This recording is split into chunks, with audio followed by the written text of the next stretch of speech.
Hello aspirants, gem మెంటార్స్కి స్వాగతం సుస్వాగతం. ఈరోజు 20 జూన్ 2026.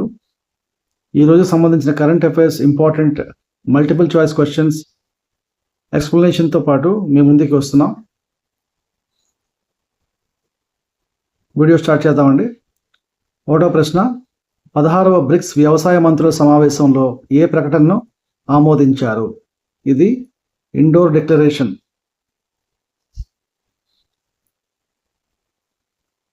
సో ఇది దేనికి సంబంధించిందండి?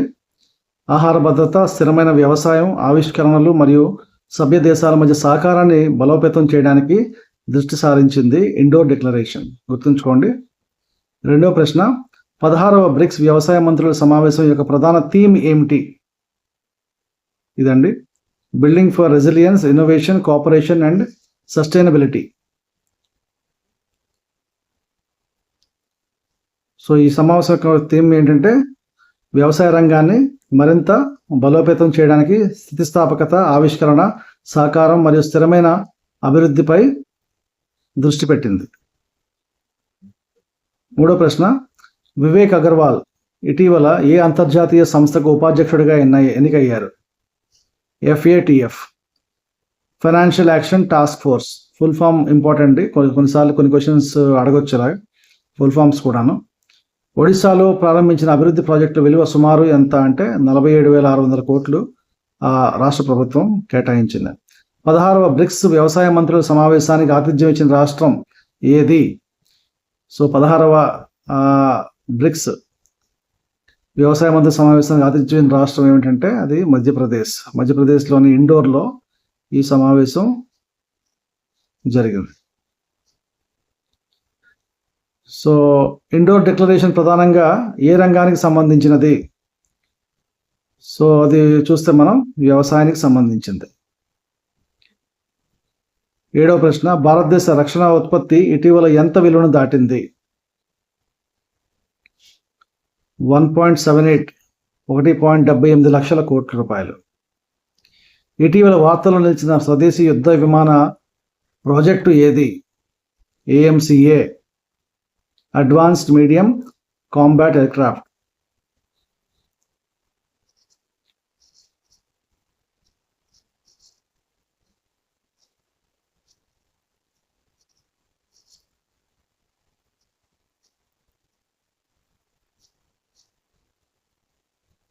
సో మిగతా ఆప్షన్స్ చూడండి మీరు. తేజస్ అనేది ఇది మనకి ఇండైజినస్లీ స్వదేశీ పరిజ్ఞానంతో నిర్మించబడినటువంటి తేజస్. ఇది తేజస్ మార్క్ 1A. తర్వాత జాగువార్ అనేది ఇది మనకి ఫ్రాన్స్ నుంచి వచ్చింది. రఫేల్ కూడా ఫ్రాన్స్. నెక్స్ట్ క్వశ్చన్, 9వ ప్రశ్న, పినాకా అంటే ఏమిటి? So it is a multi barrel rocket launcher. ఓకేనండి. సో ఇది భారత సైన్యం ఉపయోగించే స్వదేశీ మల్టీ బ్యారెల్ రాకెట్ లాంచర్ వ్యవస్థ. 10, AI పేటెంట్ దాఖల్లో ఇటీవల అగ్రస్థానంలో ఉన్న దేశం ఏది? చైనా. డిజిటల్ ఇండియా భాషని ఇటీవల ఎవరితో ఒప్పందం కుదుర్చుకున్నది? గవర్నమెంట్ ఈ మార్కెట్ ప్లేస్, జెమ్. గవర్నమెంట్ ఈ మార్కెట్ ప్లేస్. ఓకే అండి. నవిటాస్ సోలార్ 1,500 కోట్ల పెట్టుబడిని ఏ రాష్ట్రంలో ప్రకటించినది? సో దీనికి ఆన్సర్ ఏంటండి? గుజరాత్. సో నవిటాస్ సోలార్ అనేది కంపెనీ గుజరాత్లో 1,500 కోట్ల రూపాయల పెట్టుబడిని ప్రకటించింది. ఇటీవల వైద్యుల ప్రిస్క్రిప్షన్ తప్పనిసరి చేసిన ఔషధాలు ఏవి? దగ్గు సిరప్ సహా కొన్ని సిరప్ మందులు. దీనికి తప్పనిసరిగా వైద్యుల ప్రిస్క్రిప్షన్ అనేది కంపల్సరీగా ఉండాలండి. తమిళనాడు సహకార పంట రుణ మాఫీ పరిమితిని ఎంతవరకు పెంచిందంటే 75,000 రూపాయల వరకు పెంచింది. 15, భారతదేశ నౌకాదళం యొక్క సీ కింగ్ 42B స్క్వాడ్రన్ సుమారు ఎన్ని సంవత్సరాలు సేవలు అందించింది? 55 సంవత్సరాలు సేవలు అందించింది. 16వ ప్రశ్న, రావి, బియాస్ మరియు కృష్ణా జల వివాద ట్రిబ్యునల్ గడువును ఎంతకాలం పొడిగించారు? 1 సంవత్సరం పొడిగించారు. ఎందుకంటే పెండింగ్ వర్క్ ఉంది కాబట్టి. 17 భారత అంతరిక్ష ఆర్థిక వ్యవస్థ భవిష్యత్తులో ఎంతవరకు చేరుతుందని అంచనా? 40 to 45 బిలియన్ డాలర్లు. మిషన్ మిత్ర ఏ రంగానికి సంబంధించినది? అధిక ఎత్తులో అంతరిక్ష సంబంధిత అంతరిక్ష సిబ్బంది భద్రత అధ్యయనం. సో ఇది లే లదాఖ్, లే లాంటి ప్రాంతాల్లో అధ్యయనం చేసి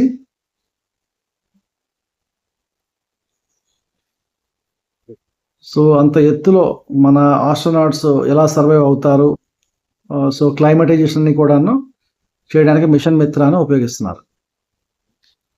2026 ఫీఫా వరల్డ్ కప్లో జూన్ 20న ప్రారంభమైన దశ ఏది? అంటే సెకండ్ రౌండ్ ఆఫ్ గ్రూప్ మ్యాచ్లు, గ్రూప్ దశ సెకండ్ రౌండ్. 20 ప్రశ్న, ఒడిశాలో అభివృద్ధి కార్యక్రమాల్లో పాల్గొన్న సందర్భంగా జన్మదినం జరుపుకున్న రాజ్యాంగ పదవి ఏది? అంటే ప్రెసిడెంట్ ఆఫ్ ఇండియా, భారత రాష్ట్రపతి. భారత రాష్ట్రపతి ఒడిశాలో అభివృద్ధి కార్యక్రమాల్లో పాల్గొన్నారు. అదే సందర్భంలో రాష్ట్రపతి జన్మదినం కూడా జరుపుకున్నారు. ఓకే అండి, ఇవి ఇవాల్టి కరెంట్ అఫైర్స్ సంబంధించి ఇంపార్టెంట్ ప్రశ్నలు. మీకు ఈ వీడియో నచ్చింది అనుకుంటాను. ఇవి చాలా ఇంపార్టెంట్ ప్రశ్నలు. రాబోయే ఎగ్జామ్స్లో కూడా ఇవి రిపీట్ అయ్యే ఛాన్స్ ఉంది. కావున అందరూ కూడా మీ నోట్స్ రాసుకోండి. తర్వాత ఈ రిపీటెడ్గా ఈ క్వశ్చన్స్ అనేవి రివిజన్ చేసుకుంటూ చదవండి. తర్వాత ఇంపార్టెంట్ క్వశ్చన్స్ అన్నీ కూడా మీరు స్క్రీన్ షాట్ తీసుకుంటే ఎగ్జామ్ ముందు ఒకసారి అన్ని రివిజన్ చేసుకోవచ్చు. So thank you.